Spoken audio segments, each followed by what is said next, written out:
রাত পোহালে পরদিন আর বড়দিন উপলক্ষে এবার মানবিক কর্মসূচি হাতে নেওয়া হলো। মানবিক উদ্যোগ বাগবাসা হলিক্রস বিদ্যালয়ের পক্ষ থেকে ৩৫ কুইন্টাল চাল বিতরণ।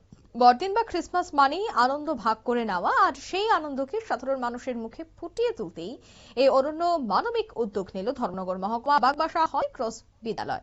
বুধবার বিদ্যালয়ের পক্ষ থেকে স্থানীয় দুস্থ মানুষ এবং দূরপাল্লার পণ্যবাহী লরির চালকদের মধ্যেই মোট ৩৫ কুইন্টাল চাল বিতরণ করা হয়। ২৫শে ডিসেম্বর বড়দিন উপলক্ষে বিদ্যালয়ের ছাত্রছাত্রীদের সক্রিয় অংশগ্রহণে এই কর্মসূচির আয়োজন করা হয়।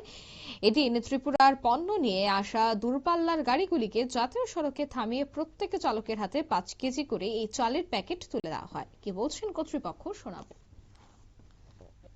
और हैं उन सबों के लिए हम लोग एक दुआ करते हैं और क्रिसमस के मध्य में जन्मदिन प्रभु यीशु के जन्मदिन के उत्सव में हम लोग ये चावल एक दान के हिसाब से हम बांटना चाहते हैं। और हम खुशी है कि लोग दूसरे जगह से आते हैं, कभी कभी वो लोग उन लोग के पास खाना नहीं होता है, तो ये थोड़ा सा सर्विस के हिसाब से हम लोग उन लोग को ये चावल दे रहे हैं।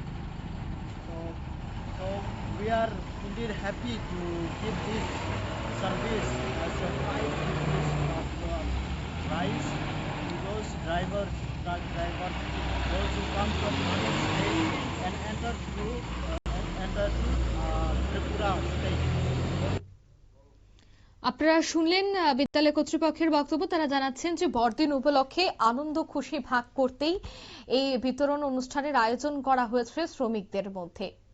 নিয়ে নিচ্ছি ছোট্ট একটি বিজ্ঞাপন বিরতির, সঙ্গে থাকুন।